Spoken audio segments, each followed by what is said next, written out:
तो जय हिंद प्यारे साथियों, कैसे हैं आप लोग। मैं अंकित कुमार आप सभी का स्वागत करता हूं आपके अपने YouTube चैनल स्टडी विद अंकित में। तो कैसे हैं आप लोग और अपनी पढ़ाई आप लोग बेहतर तरीका से कर रहे होंगे। तो जैसा कि दोस्तों आपको हमने कुछ दिन पहले आपको बताया था कि आपको ऑब्जेक्टिव की तैयारी तो करवा ही रहे हैं, लेकिन आपको हम जितने भी वीवीआई क्वेश्चंस होंगे जो बिहार बोर्ड के द्वारा पूछे होंगे, पूछा गया होगा और लगेगा कि ना इस बार आ सकता है, तो हम आपको वो कहे थे कि आपको बता देंगे। तो जिस तरह आपको हिंदी का हम आपको जो जितने भी प्रश्न थे, जितना भी आप में चैप्टर है, टोटल 24 चैप्टर्स हैं, जिसमें से हमने आपको 20 चैप्टर्स का वीवीआई जितना भी ऑब्जेक्टिव, 1 से 2 ऑब्जेक्टिव आपके बुक से हम लिए हैं। हो सकता है कि वही प्रश्न आपके बिहार बोर्ड में भी आ सकता है। तो आप लोग किसी भी प्रश्न को जाने नहीं दीजिएगा अपने हाथ से। किसी भी प्रश्न है उसको अपने से खोजने का प्रयास करिएगा। और आज जो है आपको हम पूरे सॉल्यूशन के साथ बताएंगे कि यह जो जितने भी आपके सामने प्रश्न लिखा हुआ है, सभी का हम खाली थोड़ा थोड़ा बेसिक बता देंगे और आपको उसी हिसाब से आपको इन सभी का उत्तर अपने से लिखना है। और ये सभी प्रश्न 1 से 4 चैप्टर तक है और इसमें कुछ प्रश्न हम छोड़े हुए हैं, काहे कि उसमें कुछ था साफ साफ नहीं लिखा था, तो इसीलिए वो कुछ प्रश्न हम आपके सामने छोड़े हुए हैं। और आपको अगले वीडियो में और 2 चैप्टर्स जो बच जाएंगे उसका भी आपको लघुत्तरीय और दीर्घोत्तरीय प्रश्न दिया जाएगा। और आपके सामने यहाँ जितने भी प्रश्न लिखे हुए हैं वो लघुत्तरीय प्रश्न लिखे हुए हैं और सभी का आपको हम थोड़ा थोड़ा बेसिक नॉलेज देंगे, और जिससे आप जितने भी प्रश्न यहाँ लिखे हुए हैं सभी का आंसर आप अपने खुद से बना सकें और अपनी तैयारी को और बेहतर बना सकें। तो आज हम लोग पढ़ने वाले हैं अर्थव्यवस्था को। कहिएगा अर्थव्यवस्था में पढ़ने क्या वाले हैं। तो अर्थव्यवस्था में आज हम लोग 1 से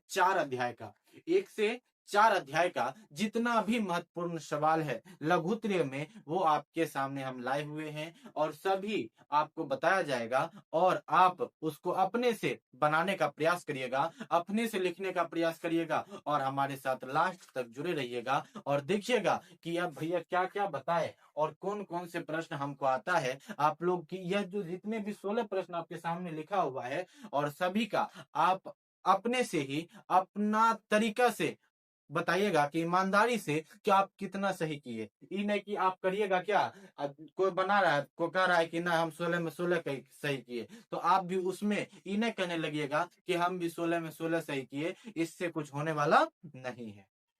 समझ लिए बात। तो आज हम लोग चलते हैं अर्थव्यवस्था के 16 जो आपके सामने लघुत्तरीय प्रश्न है, सभी को आपके सामने हम हल करवाएंगे और आपको अच्छी तरह से समझ आएगा, हम गारंटी लेते हैं। लेकिन आप हमारे सामने लास्ट तक जुड़े रहिएगा।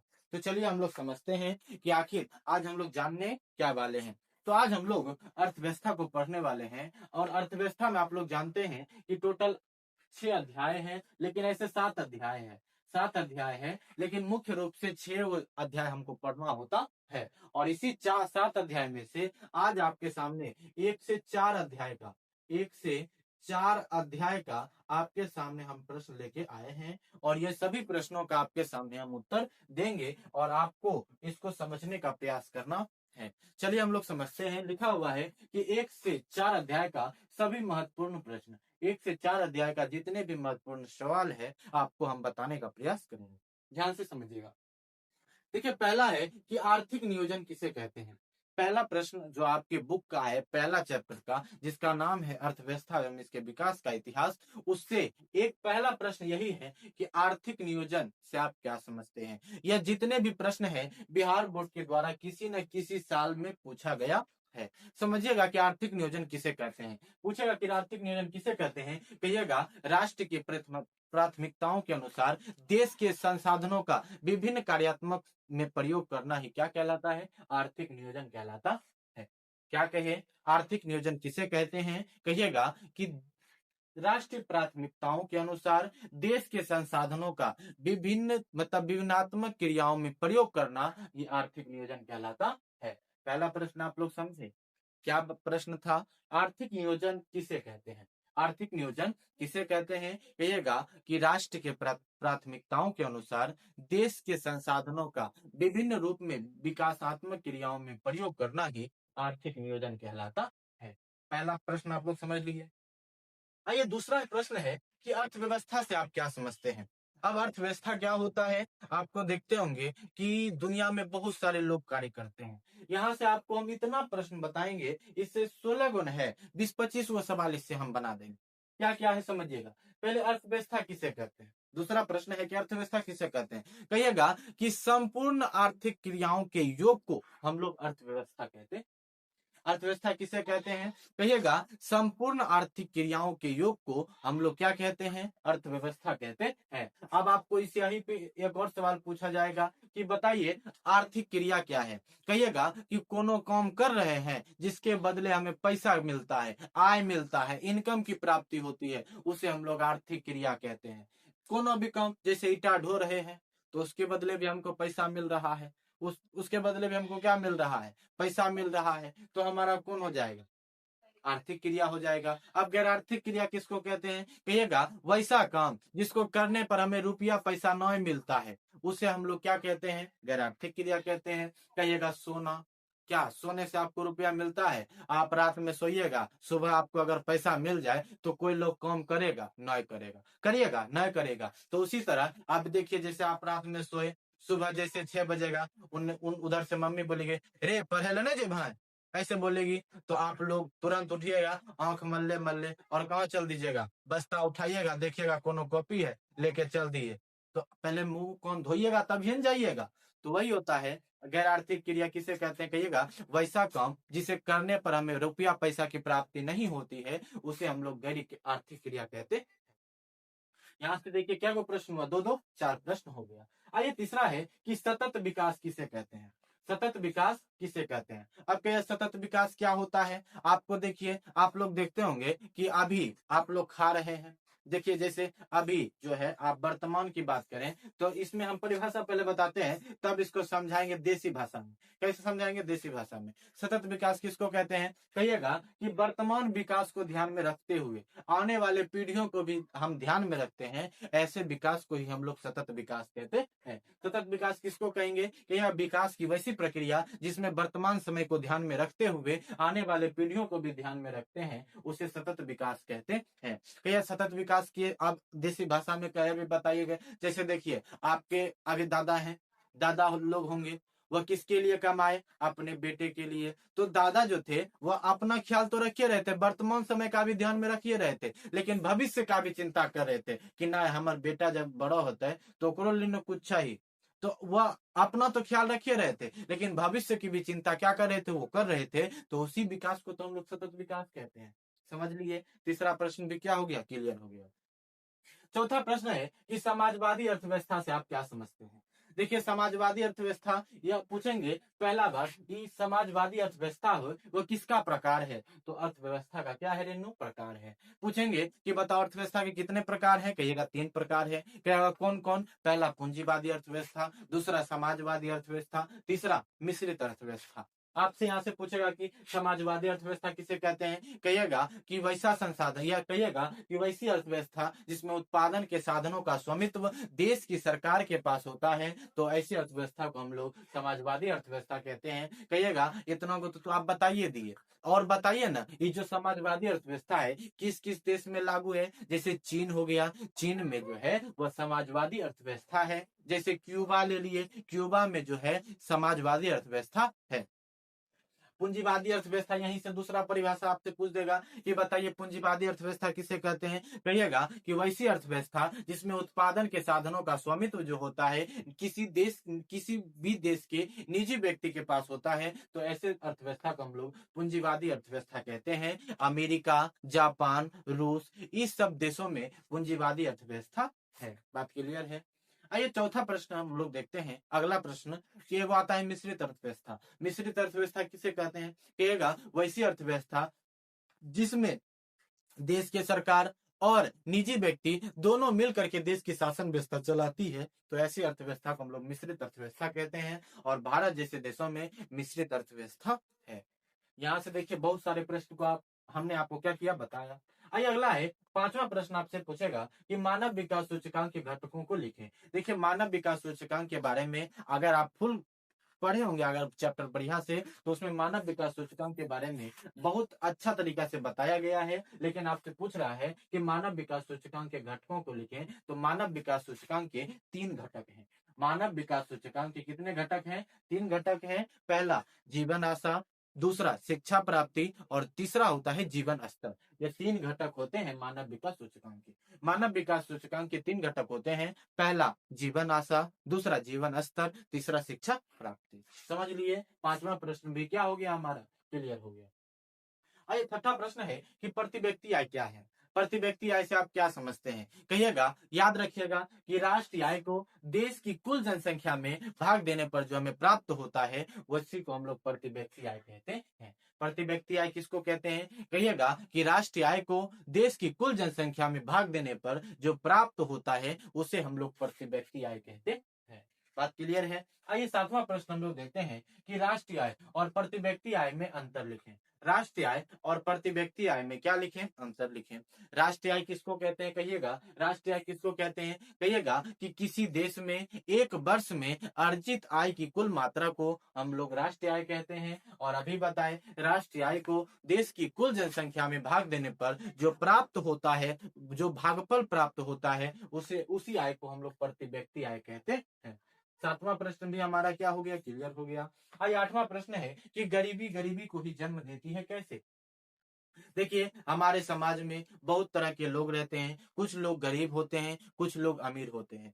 तो गरीब लोग जो होते हैं, कुछ कारणवश वह धीरे धीरे गरीब होते चले जाते हैं, जिसके कारण अगर कोई गरीब लोग है तो वह धीरे धीरे गरीब ही होते चले जाते हैं। अगर कोई अमीर लोग जो है वह अमीर होते चले जाता है, तो हम कह सकते हैं कि गरीबी जो है वह गरीबी को ही जन्म देती है।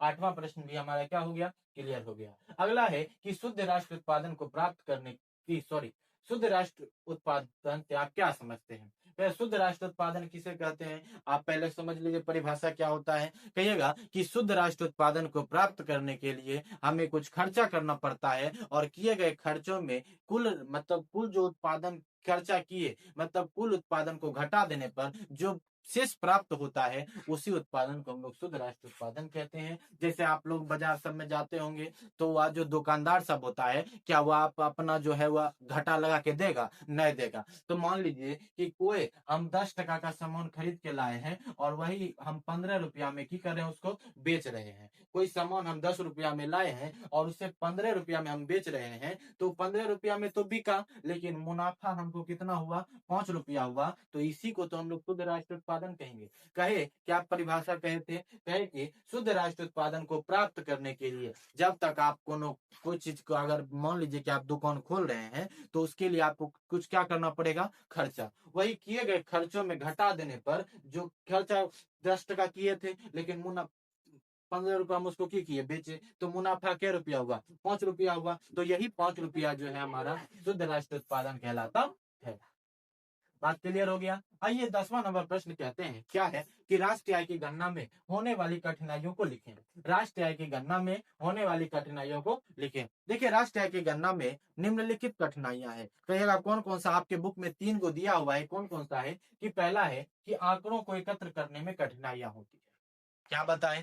राष्ट्रीय आय की गणना में होने वाली कठिनाइयों को लिखें। तो राष्ट्रीय आय की गणना में होने वाली कठिनाइयां कौन क्या है? निम्नलिखित है, लिखिएगा। कौन कौन सा है? पहला, आंकड़ों को एकत्र करने में कठिनाई होती है, मूल्य मापने में कठिनाई होती है, और वस्तु का संचय करने में भी क्या होती है? कठिनाइयां होती है। 10वां प्रश्न ये कह रहा है कि राष्ट्रीय आय की गणना में होने वाली कठिनाइयों को क्या करें? लिखें।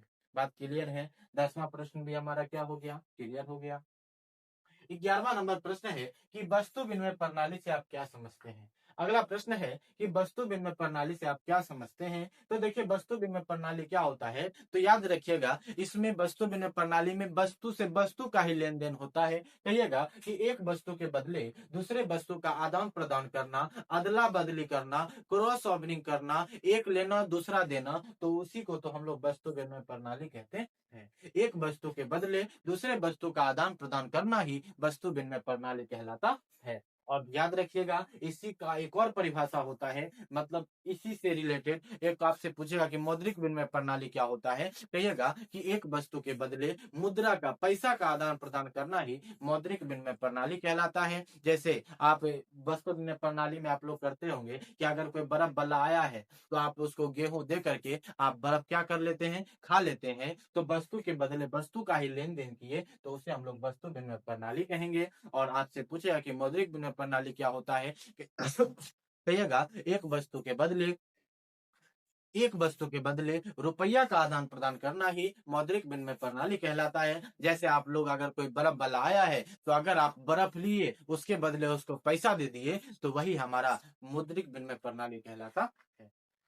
समझ लिए। 11वां नंबर प्रश्न भी क्या हो गया, क्लियर हो गया। 12वां नंबर प्रश्न है कि 4 साख पत्रों के नाम लिखें। 4 साख पत्र आप लोग पढ़े होंगे। 4 साख पत्रों के नाम पूछेगा तो आप पहले चेक होता है, विनिमय बिल होता है, हुंडी होता है और बहुत सारे साख पत्र होते हैं। 4 साख पत्रों के नाम लिखें तो हुंडी, चेक, विनिमय बिल, विनिमय एक होता है विनिमय, तो लेन देन, यह भी एक साख पत्र ही है। 12वां नंबर प्रश्न भी क्या हो गया हमारा, क्लियर। तीसरा नंबर प्रश्न है, 13वां नंबर प्रश्न है कि बचत क्या है। आप आप लोग आसान परिभाषा पढ़े होंगे कि बचत किसे कहते हैं, तो आप लोग याद रखिएगा आय तथा उपभोग में अंतर ही क्या कहलाता है, बचत कहलाता है। तो आप लोग कहीं के फॉर्मूला देखे होंगे, आय माइनस उपभोग बराबर बचत, आय माइनस उपभोग बराबर बचत। बचत क्या है, कहिएगा कि आय तथा उपभोग में अंतर ही क्या कहलाता है, बचत कहलाता है। 13वां नंबर प्रश्न भी क्या हो गया हमारा, क्लियर हो गया।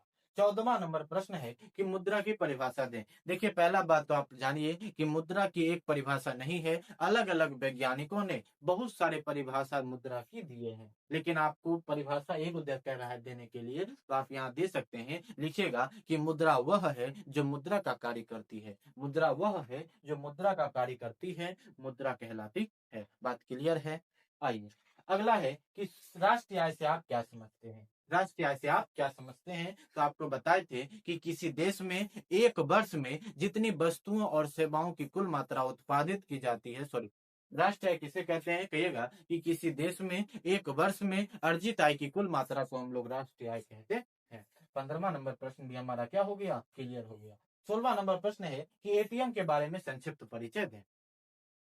एटीएम के बारे में संक्षिप्त परिचय दें, तो आप लोग जानिएगा कि ये पहला बात लिखिएगा, पूछेगा संक्षिप्त परिचय देने के लिए तो कहिएगा कि एटीएम, एटीएम का पूरा नाम या एटीएम का पूरा नाम ऑटोमेटिक टेलर मशीन होता है। इसी को हिंदी में स्वचालित टेलर मशीन भी कहते हैं। और एटीएम एक छोटा सा कार्ड होता है, एक छोटा सा प्लास्टिक का कार्ड होता है। और एटीएम हमें, मतलब एटीएम जो है हमें 24 घंटा, मतलब 24 घंटा, मतलब हमारे दैनिक जीवन में जो कार्य होते हैं पैसा निकालने के लिए 24 घंटा उपलब्ध होता है। इतना को बात लिख दीजिएगा एटीएम के बारे में तो 2 नंबर आपको मिल जाएगा। और आपने देख लिया 1 से 4 अध्याय का जितना भी महत्वपूर्ण प्रश्न था वो हमने आपको बताने का प्रयास किया। और हम आशा करेंगे कि आपको अच्छा से समझ आया होगा और आप इसको अच्छी तरह से तैयार कर लीजिएगा। हो सकता है कि इसी से प्रश्न रहे, लेकिन आप याद रखिएगा कि हो सकता है कि